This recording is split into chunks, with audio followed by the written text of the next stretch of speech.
समजायचे हो, आपल्याला कसे नाही समजायचे हो. उघड्यावरती शौच करता, उघड्यावरती शौच करता, विहिरी काठी भांडे घासता, विहिरी काठी भांडे घासता, तळ्याभोवती कपडे धुवता, तळ्याभोवती कपडे धुवता. जंतू कसे नाही पसरायचे हो, आपल्याला कसे नाही समजायचे हो. निस्ते समजूतगिरीचे कामे करतात बाया, काय समजूत काढणार कुणास ठाऊक. आधीच तर या कचऱ्यामुळे माझा जीव त्रासून गेलाय. नाव तर काय म्हणे, स्वच्छ गाव सुंदर गाव, कोणी बनवलं कुणास ठाऊक. ए आई, कशाला ओरडतेस ग, हे बघ तुझी मैत्रीण आली. अहो शेजारीन बाई, कुठं चाललंय एवढं नटून नटून. अहो मी तेवढ्याच चालली होती, काय ना बघा माझ्या आईने किती सुंदर साडी घेऊन दिली, सुंदर दिसते ना. हो साडी खूप छान आहे. झाला का तुमचा दसरा? हो झाला, आता ही साडी घालूनच राहा. हो आता ही साडी घालूनच राहा. लाईट येते कसं निघाला घट बसते ना, स्वच्छता करायला पाहिजे ना. अहो स्वच्छता केल्यावर हा कचरा टाकायचा तरी कुठे? आमच्या शेजारचा एक कोलाट आहे, त्या कोलाटामध्ये टाकून द्या तुम्ही कचरा. तुम्हाला एक सांगू का, एक काय दोन जागा. आमच्या शेजारचा एक कोलाट आहे, त्या शेजारच्या कोलाटामध्ये माय लेकरं सकाळपासून तिथे शिरले जाते.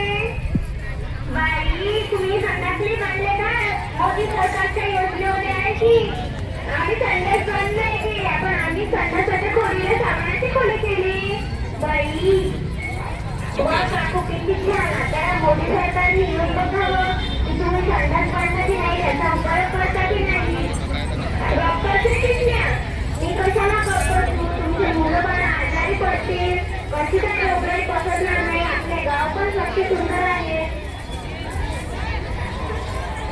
आम्हा थांबा, आम्ही सांगतो हा कचरा पुढे टाकायचा.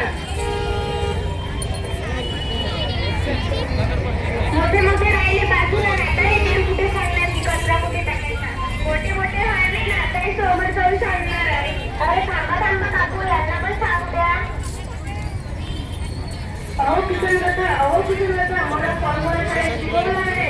ओला वस्तू वगैरे वेगळा करायचा आणि आपल्या गावाच्या बाहेर शेत आहे ना, तिथे मोठा गड्डा करून तिथे आपल्या गावातला कचरा टाकायचा.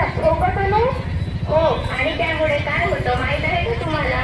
नाही, त्यामुळे शेतीसाठी लागणार उपयोगी खत तयार होतं, त्याला कंपोस्ट खत असे म्हणतात. कोणतं खत? कंपोस्ट खत.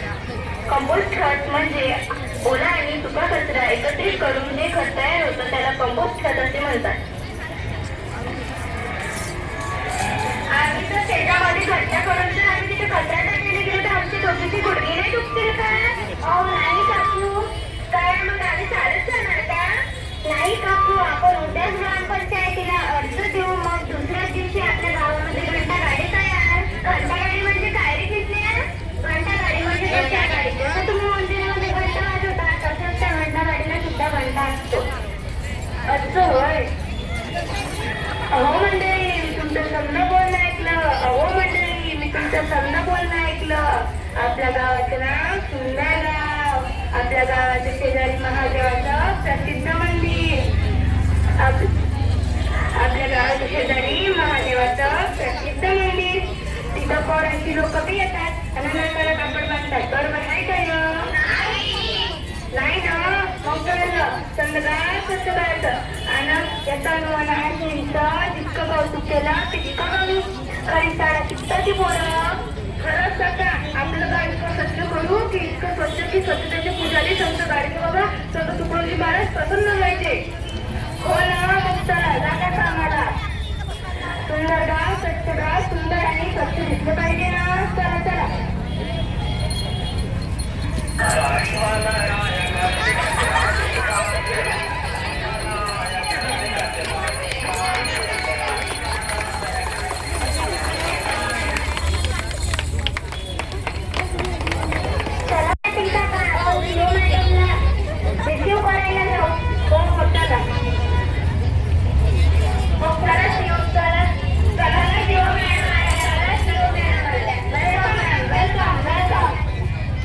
What are a beautiful village.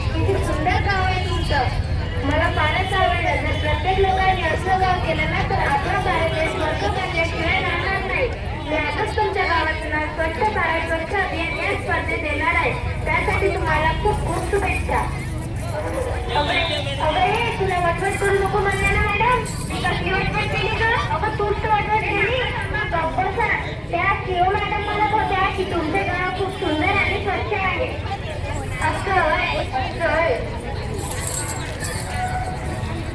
चला मॅडम मी तुम्हाला पुढचं गाव दाखवते.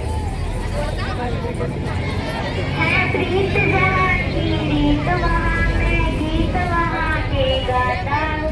भारत गाए गाता हूँ, भारत की बात सुनाता हूँ.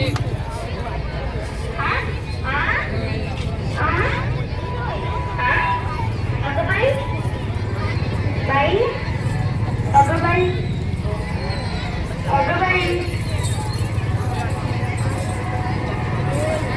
देव पावला ग बाई देव पावला. मला तर वाटलं होतं साफसफाई केल्यावर माता लक्ष्मी प्रसन्न होते. इथं तर साक्षात संत गाडगे बाबाच प्रसन्न झाले.